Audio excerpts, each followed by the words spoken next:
அப்போ இது என்ன காட்டுதுன்னா அனுபவமின்மையை காட்டுகிறது. Inexperienced government. புரியுது. முன்ன போட்டு கேட்கணும்ல, என்னங்க பண்ணணும் ஏது பண்ணணும் கேட்கணும்ல. டிஸ்கஷனே இல்லை. அவர் பாட்டு ஏற்றிக்கிறாரு தெரி தீர்மானத்தில் இடைசர்கள் மாதிரி. ஏன்னா டிவி டிபேட் ஆகுது, பாயிண்ட்டை மிஸ் பண்ணிட்ட கொஞ்சம் சேர்த்துக்கிறேன்னு சொல்கிறதுக்கு அரசாங்கத்தினுடைய தீர்மானங்க அதில் எப்படி இயங்குவாங்க?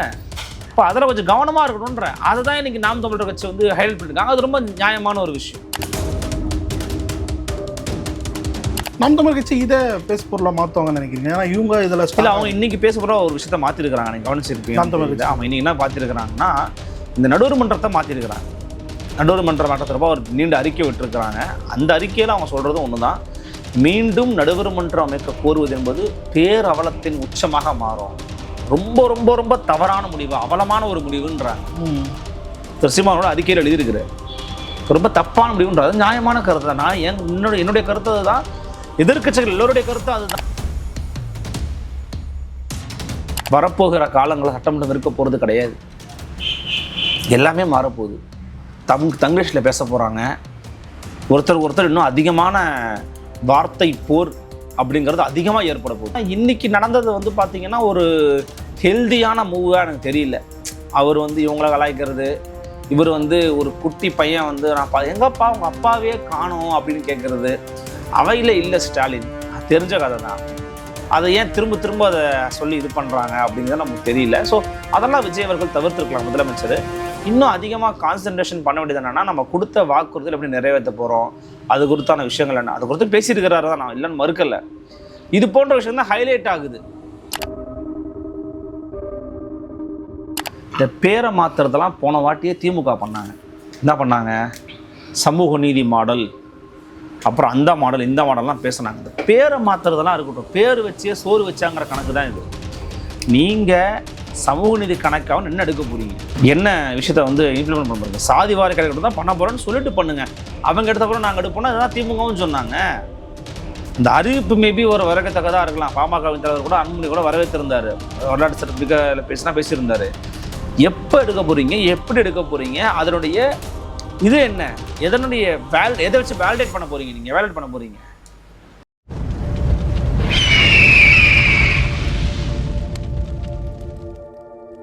அரசியல் கருத்து நேயர்களுக்கு வணக்கம். இன்று நம்மோது இணையும் சிறப்பு விருந்தினர் ஊடகவியலாளர் அருண்மொழிவர்மன் அவர்கள். சார் வணக்கம். வணக்கம் சரண். இன்றைய தினம் சட்டமன்ற நிகழ்வில் நீங்கள் பார்த்துருக்க கூடும்னு நினைக்கிறேன். எதிர்கட்சி தலைவர் வெளிநடப்பு செஞ்சுருக்காங்க. எப்படி பார்க்குறீங்க விஜய் அவர்களோட அந்த ஸ்பீச்சை? முதலமைச்சர் எப்போ பேசுவார், எப்போ பேசணும், இதெல்லாம் வந்து நிறைய கேள்விகள் இருக்குது. முதலமைச்சருக்கு பதில் சொல்லணும் முதலமைச்சர் அப்படின்னு நிறைய பேர் தொடர்ச்சியாக கேட்டுருந்தாங்க. அந்த அடிப்படையில் இன்றைக்கி ஏற்கனவே நாளை குறித்த மாதிரி தான் இன்றைக்கி வந்து பேசியிருக்கிறார். அவர் செவ்வாய்க்கிழமை பேசுவாங்கன்னு அவர் சொன்னாங்க. செவ்வாய்க்கிழமை பேசிட்டார். அவர் எதிர்பார்த்தது மாதிரி தான் பேசியிருக்கிறார். நான் எதிர்பார்க்காததை போல் அவர் வந்து நான் பேசினார்னு சொல்ல மாட்டேன். ஏன்னா இந்த வைப்பையும் இந்த ட்ரெண்டையும் தான் அவருடைய மேடைகள்லையும் நம்ம பார்த்தோம். ஸோ இவர் ரொம்ப நாள் அமைதியாக இருந்தார்ல, அதனால் நமக்கு சில பேர் என்ன ஒன்றா திடீர்னு இப்படி பேசிட்டாரு அப்படின்னு தோணும். நான் எதிர்பார்த்த ஒன்று தான். எதிர்பார்க்காதது என்னன்னா, கொஞ்சம் சில சினிமாத்தனமான சில விஷயங்கள் பண்ணார் அவர். இந்த எண்டில் வந்து ஒரே ஒரு ஆக்ஷன் பண்ணிக்கிட்டோமா அப்படின்னு சொல்லிட்டு இப்படிலாம் பண்ணது. அது சினிமாத்தனமானனா ஸ்டாலின் பண்ணதும் சினிமாத்தனமான ஒன்று தான். ஆமாம், இன்றைக்கி வந்து சட்டசபைக்குள்ளே வந்து ஸ்டாலின் பண்ணலைல்ல, அவர் வந்து சட்டசபைக்கு வெளியில் பண்ணார். அது வந்து மீடியாக்களை நோக்கி பண்ணார், அது வேறு. சட்டமன்றத்துக்கு உள்ளே வந்து இந்த மாதிரியான விஷயங்களை பண்ணுறதுங்கிறது வந்து நம்ம சட்டமன்றத்தினுடைய நடவடிக்கைகளில் இது வரைக்கும் யாரும் பண்ணாத சம்பவங்கள். அதை வந்து முதலமைச்சர் பண்ணுறாரு. அப்போ அதுதான் வந்து இது மாதிரிலாம் பண்ணலாமா அப்படிங்கிற கேள்வியை நமக்கு வந்து எழுப்ப தோன்றுகிறது. மற்றபடி அவருடைய ஸ்பீச்சில் வந்து ஒரு வலிமையான சரத்துகள் இல்லையோன்ற ஒரு விமர்சனம் இருக்குது எனக்கு. என்னென்னா, நம்ம எதிர்பார்ப்பது என்னென்னா, சட்டம் ஒழுங்கு குறித்து இன்னும் கொஞ்சம் அதிகமாக பேசியிருக்கலாம், இன்னும் பல கேள்விகள் குறித்து பதில் சொல்லியிருக்கலாம். ஆனால் ரெண்டு பேருக்குமே வந்து உதயநிதி அவர்களுக்கு திமுக பண்ணதே நான் தப்புன்னு சொல்லுவேன். என்ன தப்பு அப்படின்னா, நீங்கள் அவர் பேசணும்னு கேட்டிங்கல்ல, அவர் பேசணும் தானே சொன்னீங்க. அவர் தான் பேசுகிறார்ல, உட்காந்து கேட்டு முடித்த பிறகு முதலமைச்சர் அபாண்டமாக குற்றச்சாட்டை வச்சிருக்கிறாரு. முதலமைச்சர் பேசுனது எல்லாமே பொய் அப்படின்னு இல்லை உண்மைக்கு புறமானதுன்னு சட்டமன்றத்துக்கு உட்பட்டு இப்போ இவங்களும் வந்து எப்படி வந்து பார்ட்டி ஃபண்டுன்னு சொல்லலாம்? ஏங்க பார்ட்டி ஃபண்டு இருக்கா இல்லைன்னு உலகத்துக்கே தெரியுங்க, ஊருக்கே தெரியுங்க. இதில் என்னங்க இருக்குது?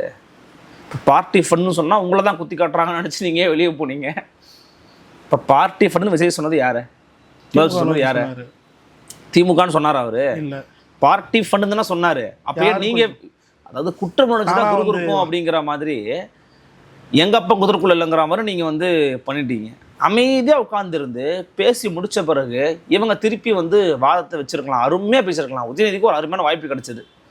வெளில ப்ரெஸ் மீட்டில் பேசுகிறார். ப்ரெஸ் மீட்டில் பேச என்ன பிரயோஜனம்? சபை குறிப்பில் ஏறாது. ப்ரெஸ் மீட்டில் போய் சொல்கிறாரு, இன்னும் டான்ஸ்லாம் ஆடுவாங்க பொழுது, விசில் அடிக்கிறாங்க அப்படிலாம் சொல்கிறாரு. அது இல்லை, முதலமைச்சருடைய உரையை முழுமையாக கேட்டுட்டு அதுக்கான தக்க பதிலடியை எதிர்க்கட்சி தலைவராக அவர் கொடுத்துருக்கணும். உதயநிதி அவர்கள் அவர் கொடுக்கல. இவர் பண்ணதும் தப்பு தான். ஆனால் இவர் வந்து ஒரு மெய்டன் ஸ்பீச்சு அப்படிங்கிறதுனால இவர் வந்து எப்பயும் போல் வந்து பேசியிருக்கிறாரு. எனக்கு என்ன ஒரு முரண்பாடு உண்டு அப்படின்னா, இந்த தேசிய கீதம் குறித்து அவர் பேசினார். தேசிய கீதம் வந்து கலைஞர் அவருடைய விழாவிலேயே ஒரு 2 முறை பாடினாங்க வந்து குறிப்புகள்லாம் சொல்கிறாரு. எனக்கு அதெல்லாம் தேவையில்லை. ஒருவேளை அப்படி பாடினா கூட அதை நான் தப்புன்னு நான் சொல்லுவேன் ஒரு பத்திரிகையாளராக. நான் அதை ஏற்கலைங்க, தப்பு தான். கலைஞர் விழாவில் பண்ணான்னா, ஜெயலலிதா விழாவில் பண்ணான்னா, யார் விழாவில் பண்ணான்னா தப்பு தான். அது என்ன கேட்டிங்கன்னா, சட்டமன்ற மரபுகளுக்கு உட்பட்டு தமிழ்த்தாய் வாழ்த்த பாடினீங்க, அதன் பிறகு ஒரு தேசிய கீதம் பண்ணீங்களா, முடிஞ்சு போச்சு. 2 முறை பாடினதை கேள்விக்கு உட்படுத்துகிறோம். 2 முறை பாடினா என்ன தப்புன்னு நீங்கள் கேட்கக்கூடாது. 2 முறை ஏன் பாடினீங்கன்னு காரணத்தை சொல்லணும். இப்போ தேசிய கீதத்தை உங்களுக்கு பிடிக்காதா, இந்தியாவுக்கு எதிரானவரா, அதெல்லாம் ஓரம் ஐயா. ஏன் 2 முறை பாடினேன் காரணத்தை சொல்லி கேட்குறோம். அது காரணமே வரல. 2 முறை பாடின என்ன தப்புன்னு தான் கேட்குறீங்க. நம்ம தப்பு சரிக்குள்ளே போடல, ஏன் பாடினேன், என்ன reason, what is the reason? ஒரு சிபிஎம் தோழர் சொல்கிறாரு 20 முறை கூட பாடலாங்க அப்படிங்கிறாரு. 20 முறை போய் தனியாக எங்கேயாச்சும் உட்காந்து பாடு. சட்டமன்றத்துக்குள்ளே 20 முறைலாம் பாட அலோவ் பண்ண முடியாது. எதுக்கு தேசிய கீதத்தை 20 முறை பாடணும்? ஸ்கூல்ல இருந்தே நம்ம 1 முறை பாடி. சரி, அப்போ தமிழ்த்தாய் வாழ்த்து 20 முறை பாடிட்டு தேசிய கீதத்தை 1 முறை பாடலாமா? மரபுனா மரபு தான். நாங்கள் எத்தனை முறை வேணால் பாடலாங்க, அதில் என்னங்க தப்பு இருக்குன்னு கேட்டால் அதில் என்னங்க தப்பு இருக்குன்னா அது மரபுக்கு உட்பட்டது அல்லங்க. புரியுது, மரபுக்கு உட்பட்டதே கிடையாது. இன்றைக்கே வந்து பார்த்தீங்கன்னா 2 பேரும் வந்து இதுக்கு முன்னாடி நல்லா கொஞ்சம் தமிழில் பேசுவாங்க. இன்றைக்கி உதயநிதி அவர்களும் தமிழில் ரொம்ப, அதாவது நான் உடனே சில பேர் என்ன சொல்லுவாங்கன்னா, ஜென்சி மொழி உனக்கு புரியல என்னை வந்து திட்டுவாங்க. நான் அவங்க சொல்கிறேன், இது வரைக்கும் பார்த்து சட்டமன்றமாக இதன் பிறகு வரப்போகிற காலங்களில் சட்டமன்றம் இருக்க போகிறது கிடையாது. எல்லாமே மாறப்போகுது. தங்கிலீஷில் பேச போகிறாங்க. ஒருத்தர் இன்னும் அதிகமான வார்த்தை போர் அப்படிங்கிறது அதிகமாக ஏற்பட போகுது. இது மாதிரி ஏற்பட்டுருக்குது. நாக்க துருத்தினவர் தான் நம்ம மரியாதைக்குரிய மறைந்த ஐயா விஜயகாந்த் அவர்கள். அப்போல்லாம் பண்ண தான் போகிறாங்க. அதெல்லாம் ஒரு பக்கம் இருக்கட்டும். ஆனால் இன்றைக்கி நடந்தது வந்து பார்த்திங்கன்னா ஒரு ஹெல்தியான மூவாக எனக்கு தெரியல. அவர் வந்து இவங்கள கலாய்க்கிறது, இவர் வந்து ஒரு குட்டி பையன் வந்து நான் எங்கப்பா உங்கள் அப்பாவே காணோம் அப்படின்னு கேட்குறது. அவையில் இல்லை ஸ்டாலின், தெரிஞ்ச கதை தான். அதை ஏன் திரும்ப திரும்ப அதை சொல்லி இது பண்ணுறாங்க அப்படிங்கிறது நமக்கு தெரியல. ஸோ அதெல்லாம் விஜய் அவர்கள் தவிர்த்துருக்கலாம். முதலமைச்சர் இன்னும் அதிகமாக கான்சன்ட்ரேஷன் பண்ண வேண்டியது என்னென்னா, நம்ம கொடுத்த வாக்குறுதியில் எப்படி நிறைவேற்ற போகிறோம், அது குறித்தான விஷயங்கள் என்ன, அதை குறித்து பேசியிருக்கிறாரு தான், நான் இல்லைன்னு மறுக்கலை. இது போன்ற விஷயம் தான் ஹைலைட் ஆகுது கெடுவாய்ப்பா. இந்த ஜாதிவாரி கணக்கெடுப்பு இஷ்யூக்கு வருவோம் சார். திமுகவும் மத்திய அரசு எடுத்தால் நாங்கள் எடுப்போம் அப்படின்னு சொல்லிட்டு சொன்னாங்க. இப்போ தாவேக்காவும் என்ன சொல்கிறாங்கன்னா, மத்திய அரசு எடுத்த பிறகு நாங்கள் சமூக நீதி கணக்கெடுப்பு எடுப்போம் அப்படின்னு கூடிய ஒரு விஷயத்தை வந்து சொல்கிறாங்க. நாம் தமிழர் கட்சி என்ன சொல்லிச்சுன்னா, நாங்கள் வந்து ஜாதிவாரி கணக்கெடுப்பு எடுக்கப்படும் அப்படின்னு சொல்லிட்டு சொன்னாங்க. அதே தான் தாவேக்காவும் சொல்லி இப்போ ஆட்சிக்கு வந்திருக்காங்க. ஆனால் வந்ததுக்கப்புறம் இப்போ அந்த கோலை தூக்கி மத்திய அரசு மேலே போட்டிருக்காங்க. எப்படி பார்க்குறீங்க? இல்லைங்க, அதாவது எனக்கு என்ன சொன்னீங்க, அதை சாதிவாரி கணக்கெடுப்பு எடுப்போம் அப்படின்னு சொல்லிட்டு நீங்கள் எடுக்கணும். இந்த பேரை மாற்றுறதெல்லாம் போன வாட்டியே திமுக பண்ணாங்க. என்ன பண்ணாங்க? சமூக நீதி மாடல், அப்புறம் அந்த மாடல் இந்த மாடல்லாம் பேசுனாங்க. இந்த பேரை மாற்றுறதெல்லாம் இருக்கட்டும், பேர் வச்சே சோறு வச்சாங்கிற கணக்கு தான் இது. நீங்கள் சமூக நீதி கணக்காகவும் என்ன எடுக்க போகிறீங்க? என்ன விஷயத்த வந்து இம்ப்ளிமெண்ட் பண்ண போகிறீங்க? சாதிவாரி கணக்கெடுப்பு தான் பண்ண போகிறோன்னு சொல்லிட்டு பண்ணுங்கள். அவங்க எடுத்த கூட நாங்கள் எடுப்போம்னா இதெல்லாம் திமுகவும் சொன்னாங்க. அந்த அறிவிப்பு மேபி ஒரு வரவேற்கத்தக்கதாக இருக்கலாம். பாமகவின் தலைவர் கூட அன்புமணி கூட வரவேற்றிருந்தார். வரலாற்று சிறப்புமிக்க பேசியிருந்தார். எப்போ எடுக்க போகிறீங்க, எப்படி எடுக்க போகிறீங்க, அதனுடைய இது என்ன, எதனுடைய எதை வச்சு வேலிடேட் பண்ண போகிறீங்க? நீங்கள் வேலிடேட் பண்ண போகிறீங்க சாதி வாரி கணக்கெடுப்புன்னு சொல்லுங்கன்றான். அதில் என்ன தப்பு இருக்குது? தவறான விஷயமும் ஒன்றும் கிடையாது. இடஒதுக்கீடுங்கிறது ஜாதி போல தான் நம்ம கொடுக்குறோம். ஜாதி வாரி கணக்கெடுப்புன்னு சொல்லி எடுங்க. பீகார் இருந்து மத்திய சேர்த்தப்பறம் தான் எடுத்தாங்களா? இல்லை, நேரடியாக. அப்புறம் அது எனக்கு இவங்களுடைய ஒரு ஆசோசியேஷன் தெரியுது, நுணுக்கமாக பயன்படுத்துகிறாங்களாம், நுணுக்கமாக சில வேலைகளை பண்ணுறாங்களாம். அது மாதிரி இவங்க பண்ணிக்கிட்டு இருக்காங்க. எந்த வகையில் உங்களுக்கு பாசிட்டிவாக மாறும்னு எனக்கு தெரியல.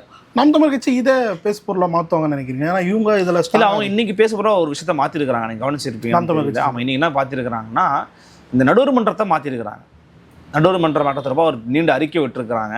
அந்த அறிக்கையில் அவங்க சொல்கிறது ஒன்று தான், மீண்டும் நடுவர் மன்றம் அமைக்க கோருவது என்பது பேரவலத்தின் உச்சமாக மாறும். ரொம்ப ரொம்ப ரொம்ப தவறான முடிவு, அவலமான ஒரு முடிவுன்றாங்க. திரு சீமானோட அறிக்கையில் எழுதியிருக்கிறார். ரொம்ப தப்பான முடிவுன்றது நியாயமான கருத்து தான். நான் என்னுடைய கருத்து அதுதான், எதிர்க்கட்சிகள் எல்லோருடைய கருத்தும் அதுதான். பாமகவின் நிலைப்பாடு, அதிமுக நிலைப்பாடு, எல்லாருடைய கருத்தும் அதுதான். யாராவது திருப்பி நடுவர் நீதிமன்றம் அமைக்கணும்னு கேட்பாங்களாங்க? ஏற்கனவே நீதிமன்றம், உச்சநீதிமன்றம் கொடுத்த தீர்ப்பு நம்முடைய கடைமடை பகுதியில் இருக்கக்கூடிய மாநிலங்களுடைய அனுமதி இல்லாமல் நீங்கள் அங்கே செங்கலை கூட நீங்கள் வைக்க முடியாது. அவங்களுக்கு ஒரு வாய்ப்பை வழங்குறீங்களே, நீங்கள் ஏன் வாய்ப்பை வழங்குறீங்கன்னு கேட்குறோம். அது ஒரு செக்ஷனு. இன்னொன்று, அதை வைங்கன்னு எதிர்க்க தலைவர் சொன்னாரா, அவர் வச்சுட்டாராம். உதயநிதி விரித்த வலையில விழுந்துட்டீங்க நீங்கள். அவர் தெரியாமல் மாட்டிக்கிட்டார், ட்ராப்பில் மாட்டிக்கிட்டாரு. அவன் சொன்னார், நீங்கள் வச்சிருவீங்களா? அவர் என்ன சொன்னாலும் வைப்பீங்களா? நீங்கள் எப்படி வைப்பீங்க? சட்டமன்றத்துக்குள்ள ஒரு விஷயத்தை கொண்டு வரீங்கன்னா அதுக்கு நீங்கள் என்ன முன்மொழிவுகள் நீங்கள் பண்ணணும்? இந்த மாதிரி கொடுத்துருக்குறாரு, நாங்கள் செய்ய போகிறோம்னு சொல்லணுமா இல்லையா? யாருக்கு அறிவிச்சிங்க நீங்கள்? யாருக்குமே இல்லை. சண்முகம் கேட்குறாரா இல்லையா? எந்த அறிவிப்பும் இல்லை, நீங்கள் பாட்டு சேர்த்துக்கிறீங்க, நீங்கள் பாட்டு போகிறீங்க. என்னங்க இது? அப்போ இது என்ன காட்டுதுன்னா, அனுபவமின்மையை காட்டுகிறது. Inexperienced government. புரியுது. முன்ன போட்டு கேட்கணும்ல, என்னங்க பண்ணணும், ஏது பண்ணணும் கேட்கணும்ல. டிஸ்கஷனே இல்லை. அவர் பாட்டு ஏற்றிக்கிறாரு தனி தீர்மானத்தில், இடைசர்கள் மாதிரி. ஏன்னா டிவி டிபேட் ஆகுது, பாயிண்ட்டை மிஸ் பண்ணிட்ட கொஞ்சம் சேர்த்துக்கிறேன்னு சொல்கிறதுக்கு அரசாங்கத்தினுடைய தீர்மானங்க. அதில் எப்படி இயங்குவாங்க? இப்போ அதில் கொஞ்சம் கவனமாக இருக்கணுன்றேன். அதை தான் இன்றைக்கி நாம் தமிழர் கட்சி ஹைலைட் பண்ணியிருக்காங்க. அது ரொம்ப நியாயமான ஒரு விஷயம். இது குறிப்பாக தாவேக்காவோட அமைச்சர்கள் எந்தவித டேட்டாவும் இல்லாமல் சட்டசபையில் பேசுகிறாங்க அப்படின்னு சொல்லிட்டு பொதுமக்கள் குற்றச்சாட்டு வைக்கிறாங்க. இதை எப்படி பார்க்குறீங்க? இல்லை, சட்டமன்றத்தில் டேட்டாவோ இல்லை தரவுகளோ உதாரணங்கள்லாம் பேசக்கூடாது. ஆனால் பொது வெளியில் அவங்க அதை பேசுகிறதா ஒரு விமர்சனம் இருக்குது. இப்போது மரியாதைக்குரிய அமைச்சர் கீர்த்தனா இருக்கிறாங்க இல்லையா, தொழில்துறை அமைச்சர் தானே அவங்க இந்த மாதிரி என்னென்ன நிறுவனங்கள்னு கேட்கும்போது கொஞ்சம் தடுமாற்றம் அடைகிறாங்க. பேச நிறுவனத்தை பார்த்து தான் சொல்கிறாங்க. ஆமாம், பண்ணுறாங்க. இப்போ அதெல்லாம் பார்த்தீங்கன்னா அவங்களுடைய அனுபவமின்மையே நமக்கு ரொம்ப வெட்ட வெளிச்சம் போட்டு காட்டுது. நான் தப்பு சொல்லலை. எந்த கட்சி, இது ஒரு குழந்தைங்க. டிவிக்கே ஒரு குழந்தை, லிட்ரலி ஸ்பீக்கிங் அது ஒரு குழந்தை மாதிரி. ஒரு 2.5 வயசு தான் ஆகுது அந்த குழந்தைக்கு. குழந்தை மாதிரி நீங்கள் நடந்துக்கலையா? ஆமாம், குழந்தைகிட்ட நீங்கள் ஒரு பெரிய ஒரு கடமையை கொடுத்துட்டீங்க.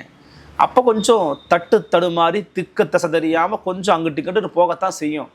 அது திருப்பி இங்கே வரது கொஞ்சம் நாள் எடுக்கும். அது மாதிரி தான். அப்போது நம்ம அதை சகிச்சுக்கிட்டு தான் ஆகணும்.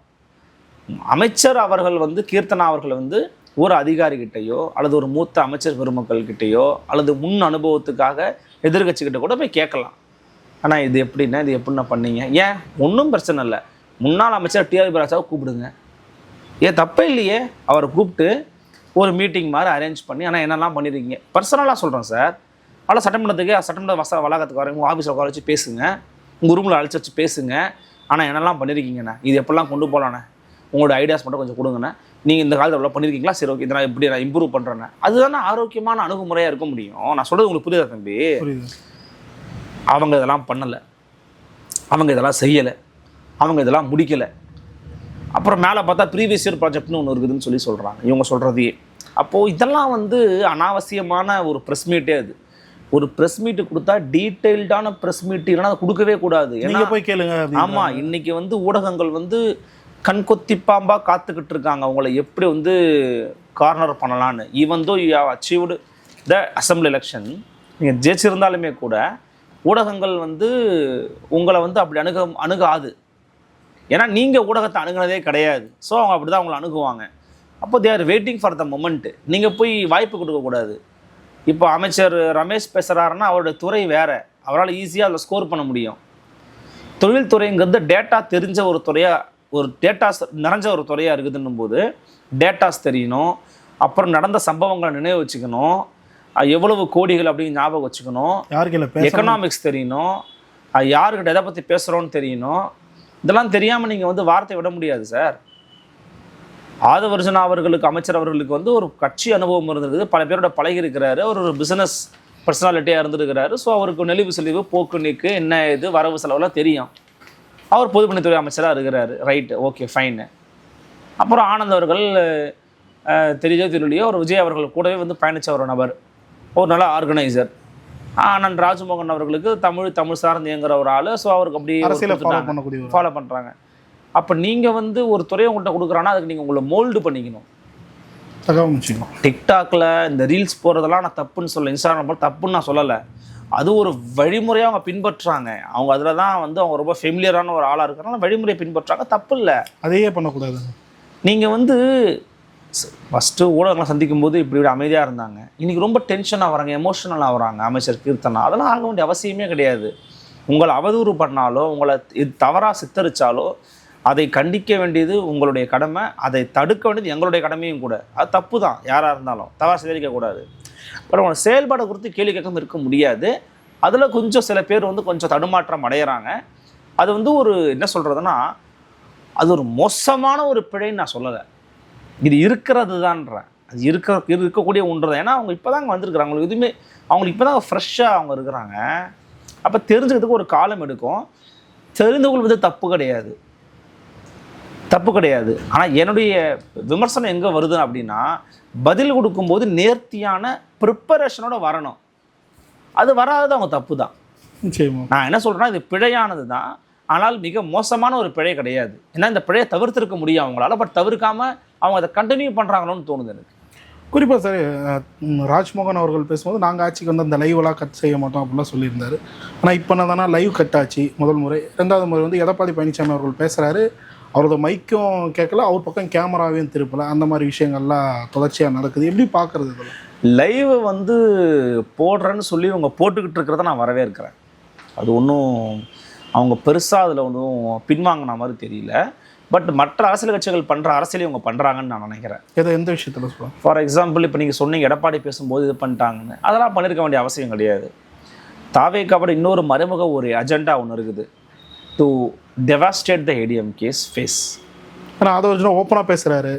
அதிமுகவை சிதைப்பது, அதிமுகவை சுக்கலாக பிரிப்பது அப்படிங்கிறது தாவேக்காவுடைய ஒரு அஜெண்டாவாகவே இருக்குது. அப்புறம் எப்படி நீங்கள் அதிமுகவோட ஃபேஸ் ஆஃப் த பார்ட்டியான எடப்பாடி பழனிசாமியை நீங்கள் வந்து வெளிச்சம் போட்டு காமிக்க முடியாதுல்ல. அவர் எழுப்பின ஒரு நியாயமான கேள்வி சட்டமன்றத்தில் மேகதாது குறித்து கேட்டார். நடுவர் நீதிமன்றம் எதுக்குங்க அமைக்கிறீங்கன்னு கேட்டார். அது தப்புங்க, நான் பேசணுங்க, 0 டைம் கொடுங்கன்னு. அதெல்லாம் முடியாதுன்ட்டார் சபாநாயகர். துரதிருஷ்டவசமானது அவர் பேசினது. சபாநாயகர் இடம் கொடுத்துருக்கணும், டைம் கொடுத்துருக்கணும். அப்போவே எடப்பாடி பழனிசாமி எழுப்பினது ஒரு முக்கியமான கோரிக்கை. அதுதான் நீங்கள் சிபிஐ, சிபிஎம், பாமக கேட்டிருக்காங்க. இந்த மேகதாது நடுவர்மன்ற தீர்ப்பு விவகாரத்தில் திமுகவும் தாவேக்காவும் ஒன்றா நிற்கிறாங்க. திமுக கொடுத்ததை நீங்கள் எப்படி சார் பிளைண்டாக எடுத்துக்கிட்டு நான் அக்செப்ட் பண்ணுறேன்னு சொல்லுவீங்க? அதை நீங்கள் அவைக்கு சொல்ல வேண்டாவா, அறிவிக்க வேண்டாவா, வாக்கெடுப்பு நடத்த வேண்டாவா? அதன் பிறகு தானே நீங்கள் தீர்மானத்தில் போய் சேர்க்கணும். சிறப்பு தீர்மானம்னு சொல்கிறீங்க, தனி தீர்மானம்னு சொல்கிறீங்க, அதுக்குண்டான மரியாதையே போச்சு. அப்போ அங்கெல்லாம் தடுமாறி இருக்கிறாங்க தாவேக்கான்னு தான் நான் பார்க்குறேன். அந்த தடுமாற்றத்தை சரி செய்து கொள்வதற்கான காலம் இன்னும் உங்களுக்கு இருக்குது. ஆனால் இதெல்லாம் தவிர்த்திருக்க வேண்டிய தடுமாற்றங்களாக நான் பார்க்குறேன். குறிப்பாக ஆதவர்ஜனாவுடைய அந்த போக்கு சார், தொடர்ச்சி அதிமுக எம்எல்ஏக்களை வந்து தன் பக்கம் ஈர்க்கிறது. ஓப்பனாக சொல்கிறாரு, அதிமுகவும் தாவேக்கானஞ்சா தடுக்க முடியாத சக்தியாக மாறிடும் அப்படின்னு கூடிய ஒரு விஷயங்கள் வந்து சொல்கிறாரு. ஓப்பனாகவே அதிமுகவை தன் பக்கம் இணைச்சிக்கணும் அப்படின்னு சொல்லிட்டு முன்னெடுக்கிறாங்க. எப்படி பார்க்குறது? இல்லை, அது உண்மை தானே. அது வந்து ஒரு கட்சி அதை பண்ண தானே செய்யும். இப்போ ஆர்எஸ் பாரதியை எடுத்துக்கோங்க. அவர் வந்து அண்மையில் பேசும்போது சொன்னார், திமுகவும் அதிமுகவும் சேர்ந்தால் என்ன தப்பு, அதிமுக என்ன விரும்பத்தகாத ஒரு கட்சியா? நம்மளே டிஸ்கஸ் பண்ணி ஆமாம் பேசியிருக்கோம். அப்போது ஆர்எஸ் பாரதி சொல்கிறாருல்ல, அதுக்கு அதிமுக என்ன சொன்னாங்க? சரி, ஞாபகம் இல்லையே, வாயே திறக்கல சார். அதிமுக பேசவே இல்லை. ஆர்எஸ் பாரதி திமுகவும் அதிமுகவும் என்ன செயல்பட்டு என்ன தவறுன்னு கேட்குறாருன்னா அதிமுக என்ன சொல்லணும்? எங்களுக்கு தீய சக்தியை நாங்கள் ஒரு நாளும் ஏற்றுக்கொள்ள மாட்டோம். நாங்கள் எதற்கு அவரோடு இணைய வேண்டும்? நாங்கள் எங்கள் அரசியல் எதிரி திமுக தான். அதை வீழ்த்துவதற்கு எங்களை விட்டால் எந்த கொம்பனாலும் முடியாது. இது ஏதோ விபத்தில் நடந்த ஒரு ஆட்சி, இதை நாங்கள் வீட்டுக்கு அனுப்பி அப்புறப்படுத்தும். இப்படி தானே நீங்கள் பேசணும், எடப்பாடி பழனிசாமி பேசணும், அதிமுகவினர் பேசணும். எங்கே பேசுகிறீங்க? முதலமைச்சர் விஜய் அவர்கள் வந்து அப்பாவை காணோன்னு குட்டி சோறு சொல்லும்போது சிரிச்சிட்டு இருக்காரு, சிரிக்கிறார் எடப்பாடி பழனிசாமி. நாளைக்கு உங்களுக்கு தான் சொல்லுவார், அவர் ஏதாவது அப்பா காணணுவார், இங்கே அதிமுகன்ற கட்சியவே காணணும்னு சிரிப்பார். அப்பயும் சிரிப்பீங்களா? அப்பயும் சிரிப்பீங்களா சார் எடப்பாடி பழனிசாமி ஐயா? இப்போ அவர் வந்து பதிலடி கொடுக்காம அமைதியாக இருக்கிறதுங்கிறது அவருக்கு ஒரு ஆபத்து. அவருக்கு மட்டும் அல்ல, அதிமுகங்கிற பேர் இயக்கத்துக்கான ஒரு ஆபத்து. அதிமுகவை நம்பி 1.25 கோடி மக்கள் வாக்கு செலுத்தியிருக்கிறாங்கன்னா அந்த அதிமுகவினுடைய தொண்டர்களுக்கு என்ன பதிலை கொடுக்க போறீங்க? நீங்கள் உங்களோடு இணைந்திருப்பதற்கு நீங்கள் என்ன உத்தரவாதத்தை கொடுக்க போறீங்க? கட்சியில் இருக்கிறவங்கெல்லாம் அங்கே தாவேக்காக போகிறான், திமுகவுக்கு போகிறான், தாவேக்காக போகிறான், திமுகவுக்கு போகிறான். உங்களுக்கு ஒரு செய்தி சொல்கிறேன். எடப்பாடி பழனிசாமி கிட்ட அன்றைய முதலமைச்சராக இருந்த மு.க. ஸ்டாலின் தொடர்பு கொண்டு பேசினதாகவே ஒரு செய்தி உண்டு. அண்மையில் மு.க. ஸ்டாலின் திமுக தலைவர் எடப்பாடி பழனிசாமிக்கு ஃபோன் பண்ணி என்ன நடக்குது பழனிசாமி கட்சிக்குள்ள, என்னெல்லாம் சாரையாக போயிட்டு இருக்க, அமைதியாக இருக்கிறீங்க அப்படின்னு கேட்டதாக ஒரு தகவல், ஒரு செய்வழி செய்தி வந்துச்சு. நமக்கு பல பத்திரிகைகளை உறுதிப்படுத்துகிறாங்க இதை. ஏன்னா அவருக்கு இருக்குதுங்க டெஸ்பரேட்னஸ். ஒரு கண் முன்னாடி தன் கட்சி என்னையா இப்படி திராவிட கட்சி ஒன்று சொற்களை உருகிக்கிட்டு இருக்காங்க, இவர்னா அமைதியாக உட்காந்துக்கிட்டு இருக்காரு. ஏதோ ஒரு வகையில் அது திமுகவுக்கு ஆபத்து தானே அவங்க நினைக்கிறபடி. இன்னைக்கு அதிமுக நாளைக்கு திமுக இருக்கலாம். அப்போ அது வந்து அதிமுக எங்கேயுமே உணர்ற மாதிரி இல்லை. அப்படி அதிமுக உணராமல் இருப்பது அப்படிங்கிறது யாருக்கு பேராபத்து அப்படின்னு பார்த்தீங்கன்னா, ஏதோ ஒரு வகையில் அதிமுகவினுடைய கட்சி தொண்டர்களை குஷிப்படுத்துவதற்கும் நிலைப்படுத்துவதற்கும் எடப்பாடி பழனிசாமி முயற்சி எடுக்காமல் இருந்தார் என்றால் கட்சி தானாக தாவேகாவிடம் போய்விடும். இவர் வெளிநடப்பு செய்கிறாரு, எஸ்பி வேலுமணி வரலையே வெளியில், உங்களுக்கு என்ன மரியாதை கொடுக்குறாங்க அவங்க? அப்போ உங்களுடைய பிரச்சனை தான் என்ன? அந்த 1 hour அப்போ சொல்லுங்கள். அப்போ வந்து அதிமுகவை வந்து ஆதவரசனா உருவ பார்க்கிறான்னு கேட்டீங்கன்னா ஆமாம் தாங்க, வெளிப்படையாக தாங்க பண்ணுறாரு அவர். இன்னொன்று, ஒரு கட்சி அதை பண்ணுறது சரி தப்பு அப்படின்னு நம்ம ஒரு அளவுகளுக்குள்ளே கொண்டு வர முடியாது. அவங்க கட்சியை பலப்படுத்தணும்னு நினைக்கிறாங்க, அவங்க கூட்டிகிட்டு வராங்க, உங்களுக்கு என்ன பிரச்சனை அப்படி தான் கேட்பாங்க. நானும் அப்படி தான் கேட்பேன், அவங்க கட்சியை பலப்படுத்தணும் கூப்பிட்டு வராங்க, உங்களுக்கு என்னங்க பிரச்சனை? புரியுது. அதை தடுக்க வேண்டிய கடமை யாருக்கு இருக்கு? எடப்பாடி பழனிசாமிக்கு இருக்கு. ஏன் இப்போ எடப்பாடி பழனிசாமி அவர்கள் வந்து திமுக சேர்த்துக்கலையா? அப்புறம் மற்ற கட்சி சேர்த்துக்கலையா? பாஜக எத்தனை பேர் போனாங்க? சீட்டு நிர்மல்குமார் அங்கேருந்து அங்கே அதிமுகவுக்கு போனார், ஞாபகம் இருக்கா அவங்களுக்கு? அண்ணாமலை திட்டிவிட்டு அது மாதிரி தான். ஆனால் ஆதவச்சனா எடுக்கிற முடிவு சரியா தப்பான்னு சொல்ல முடியாது. கட்சியை வந்து காப்பாற்றிக் கொள்வதற்கான எந்த விதமான தார்மீக ரீதியிலான கருத்தியல் வலிமையும் இல்லாமல் வெறும் கவர்ச்சி அடிப்படையில் கட்டப்பட்ட ஒரு கட்சி எப்படி வீழும், எப்படி அடி வாங்கும் அப்படிங்கிறதுக்கான ஒரு மிகச்சிறந்த உதாரணம் அதிமுக தான். அதிமுகன்ற கட்சிக்கு பிடிமானமே கிடையாதுங்க, வெறும் கவர்ச்சி தாங்க பிடிமானம். ஒன்று எம்ஜி ராமச்சந்திரன் இருக்கணும், இல்லை தான் அம்மையார் ஜெயலலிதா இருக்கணும். இப்போ இடத்துல யாரும் இல்லை, நமக்கு விஜய் தான் பண்ணு, விஜய் பக்கம் போகிறாங்க, அவ்வளவுதானே. வேற என்ன இருக்குது அதிமுகவுக்கு? புரியுது.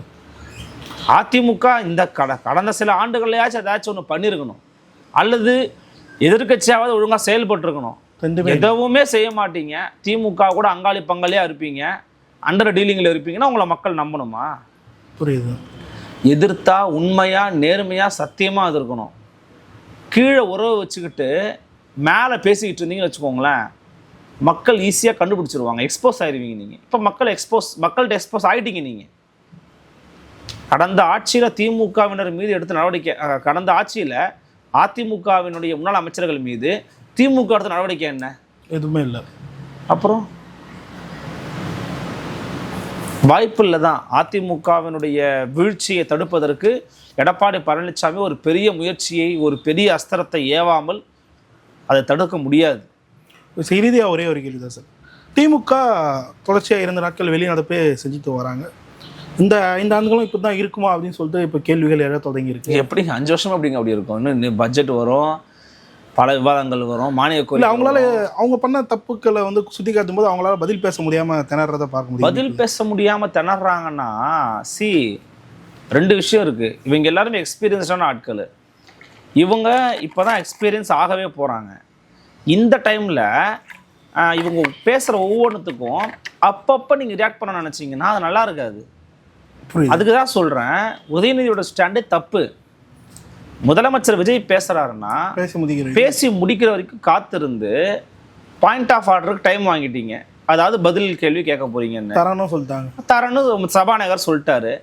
பேசி முடிச்ச பிறகு முதலமைச்சர் எதெல்லாம் தப்பாக பேசியிருக்கிறாரு, முதலமைச்சருக்கு எதுவுமே தெரியல, முதலமைச்சர் டேட்டாவே பேசலன்னு நீங்கள் பதில் பேசுறதுக்கு உங்களுக்கு வாய்ப்பு இருக்கா இல்லையா சார் சட்டமன்றத்துக்குள்ள இருக்கு? அப்புறம் அதை ஏன் நீங்கள் பயன்படுத்த மறுக்கிறீங்கன்னு நான் கேட்குறேன். அதை பயன்படுத்தி அட்டாக் பண்ணாதான் அது இன்னுமே செழுமையாக வரும். ஒரு முறையும் பண்ணீங்கன்னா மக்கள் மத்தியில் கடைசியில் நீங்கள் மக்கள் மத்தியில் ஓட்டு கேட்க போகிறீங்க, அவர் தான் ஸ்கோர் பண்ணுவார் மக்கள் மத்தியில். புரியுது.